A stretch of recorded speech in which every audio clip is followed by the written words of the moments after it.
Okay, guys, we're back. This is Monica again from Huckleberry Mountain Botanicals, and I'm here with Lindy. So we just got done. Hopefully you saw the other part. Got done out there harvesting our dandelions from our kind of wild garden. It's got lots of trees in there and perennials. What all do we grow in there? We grow comfrey and apples and pears and raspberries. And medicinal weeds. Lots of medicinal weeds, yeah. I'm hoping my burdoc's gonna come back. I had a beautiful burdock plant last year, and I let it go to seed, and I was kind of hoping it would spread because it always spreads in places you don't want it to spread. Mm-hmm. I really wanted it to spread. Yeah. I don't see any right now. It's so sad. So anyway, I am going to put together, you're gonna see just how easy, I say this about everything. But this actually is easy. But everything in herbal medicine, in foraging, anything like that is really easy. So don't let things intimidate you. I'm going to be using the herb salt that I made the other day on live. If you didn't catch that video, I think that's up on YouTube. And the only other ingredients, which I mentioned to you about an hour ago, hopefully you gathered them if you wanted to make it with me, is flour, and we're using a whole wheat, and it was what, hard red and soft white? Red, yeah. Wasn't it hard red and soft white combo? Mm-hmm.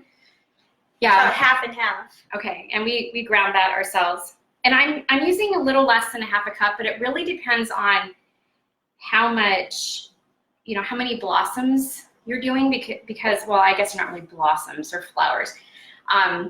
If you're doing a lot, you'll want to make more. If you're not, then you can do less. And equal amount of milk. However, I will say that I usually end up adding a little bit more milk and then one whole egg. And besides adding a little bit of, can you take that and put it over there? I love how orange this yolk is. They're so bright when they come from healthy chickens. And this is right from our homestead here. So I'm gonna mix this up. It doesn't matter if it's a little bit chunky, but you don't want it super chunky. And this looks a little bit too watery to me, so I am gonna add a little bit more flour. You kind of have to you don't want it to be super, super runny, but you also don't want it to be so thick that it's like a thick paste. Sticks, yeah. So, and by the way, I am heating up the oil right now. And you have to work fast because as soon as the flowers are picked, they start closing. Yeah, they like to close. I think this will be okay. It does thicken as it sits as well. Now I'm going to add a little bit of our herb salt here. That way you don't have to worry about putting it on afterwards as much. I don't know, this does look kind of runny. We're going to add just a little bit more. The flour's right there. A little bit more flour here. Hi Rhonda, hi Kana. All right. So as soon as I get it to the texture I like, I will show you guys so that you kind of get an idea. And I have done this with white flour, but we just like to use this. I have not done it with like alternate flours like almond or coconut. However, coconut might be interesting to use, especially if you want to make it more of a dessert. So you could add, use coconut flour maybe. Could you make it a dessert? Yeah. Why couldn't you? Think about it. I don't know. It just sounds so strange. Oh, so instead of adding I want to try it now. I would probably add a little bit of salt, but not this flavor. Not the herb salt, right? Unless I did like a lavender salt, lavender scented, maybe a lavender rose. Yeah. And put it in here, and then after it's done, sprinkle it with powdered sugar. Powdered sugar. So they would be kind of like, what are those things? Like the bread that's almost, well, I guess like donuts are deep fried. Well, yeah, and like what are they? Beignets?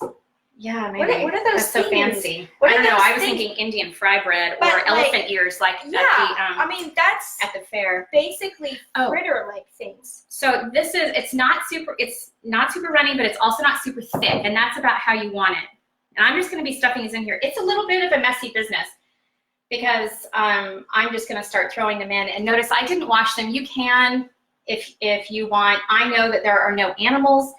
We might get bugs in here, but I'm really not that bothered by that. Some people really are though. So if you're really bothered by insects, hey, that's food in some countries, right? Oh my gosh. Come on. Let's be open and flexible here, people. All right, so my oil is heated up, and it actually heated up faster than I expected. I am coating these puppies up. Now, when I put them in the oil, I put them flour side down so they push out. Hi, Katie. That way it helps them to fully, cook. And do make sure the green part's covered as well, because you're going to turn them over. So you have both sides that are frittered and fried. Seriously, we could totally make these into a dessert. We could. Yeah. It would kind of like, well, And we could use coconut flour for people who are like, can't do wheat.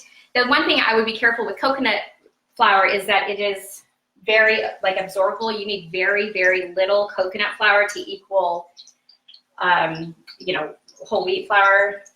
Yeah. Because it absorbs a lot of liquid. So you would just start out with less and just let it sit for a bit before you added more. Because as time goes, it just gets thicker and thicker and thicker. But I think that would make a really nice flavor. And you could even cook it in coconut oil instead of olive oil and have a nice coconutty dandelion fritter dessert. Yeah. I think we should. It would be a little different with the bitterness of the receptacle, though, or whatever it's called. Yeah, it's called the receptacle. I learned that in herb school. Yeah. Botanicals. I mean, Botanicals.com. It might be a little different, but I don't know that it would be bad. No, we should try it. Yeah, I think we should do it on Saturday with the herbal students. All right, so the other thing that I wanted to just show you that you could do, because I'm only going to make one batch here, thank you, of fritters, because I've been making these now, like we had them yesterday. Snack time, it is snack time. And we made them a few days ago too. It's a lot of fritters around here. Yeah. And when people are asking like, how do you make it, which recipe, I decided, we'll do it on live. I'm gonna take the rest of these flours and I'm going to make a tea. I'm just gonna throw them in here.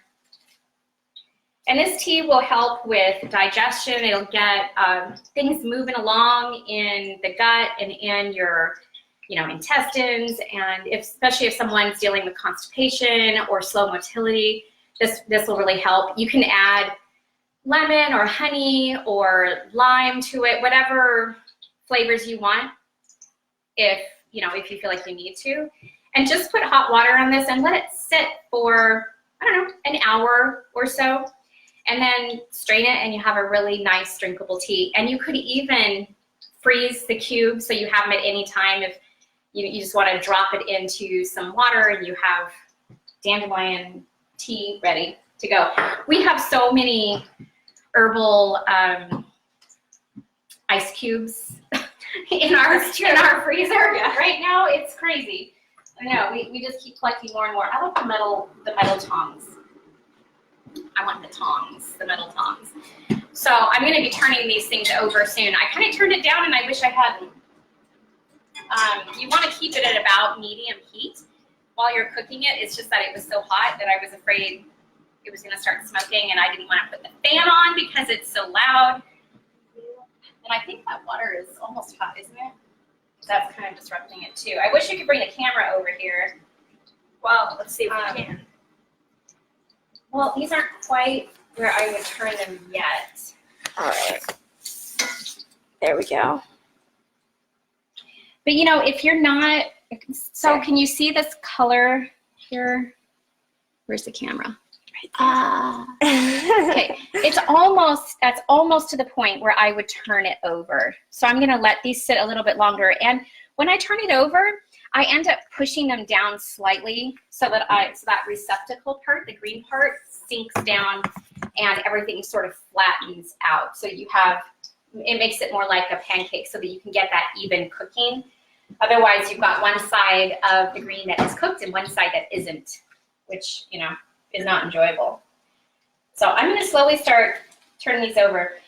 I don't know if you guys have this problem, but it doesn't matter what pan I use. I know that they say cast iron is like even heating. I always have one side that cooks faster than the other side. Is that just me, or does everybody else have that problem too? So we need to cover this, let it sit. Yeah. So she's got we could just put a lid on it or whatever, but it doesn't have to be covered because there really are no essential oils in there, but it keeps the flies and insects out of your tea. So, oh yeah, these are really pretty. These are turning out really nice. This jar. Oh yeah, show the jar. Oh, is it hot? It is hot. The other way to make dandelion tea or any kind of herbal tea is to make it into a sun tea. So put it in a jar, stick it outside in the sun, and let it steep there for a few hours, and then take it in, strain it, and cool it with either ice or put it in the fridge. He's asking if Hero likes these. Oh, did Hero eat his yesterday? Oh, he did, didn't he? Mm-hmm. Yeah. I think so. I don't think he would necessarily go around asking for that, but he certainly ate them. Yeah, they're breaded. Right. I think that's the thing. They really, once they're cooked like this, they don't taste that bitter anymore. At least not to me.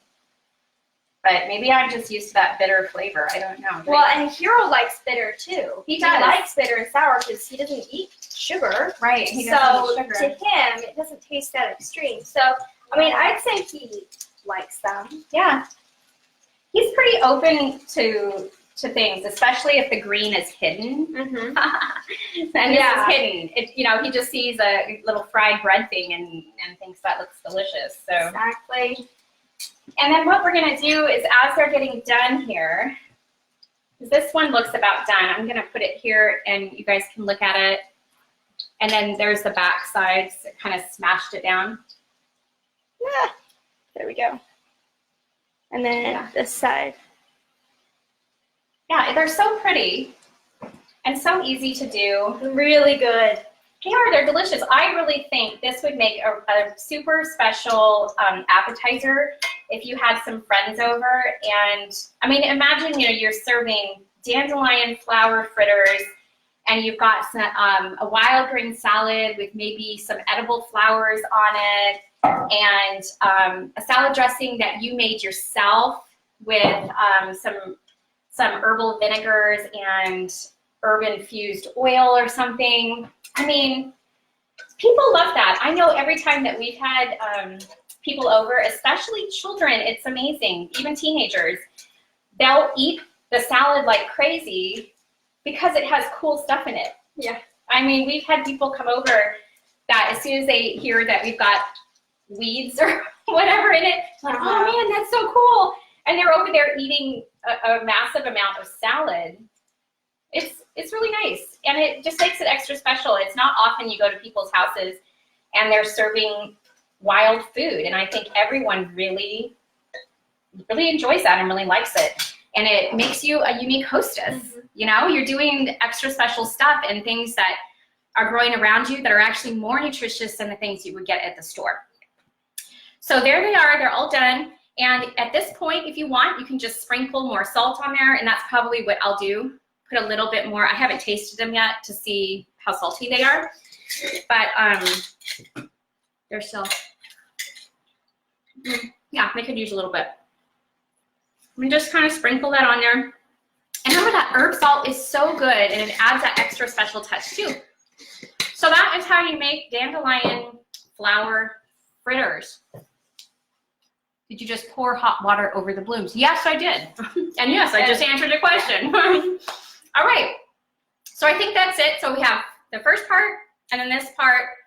And the first part I talked just a little bit about how to gather them and some of the benefits of dandelion. And the second part is all about making the fritters. So I hope you guys enjoyed this video, and please follow me on Facebook, Huckleberry Mountain Botanicals on Facebook. Sign up for my free herbal course at huckleberrybotanicals.com. And also I post all of these lives on our YouTube channel, which actually is with the Prepared Homestead over there, because that's also us. Yeah. So until next time, health and joy. Bye. 1 second. Let me end it. There we go.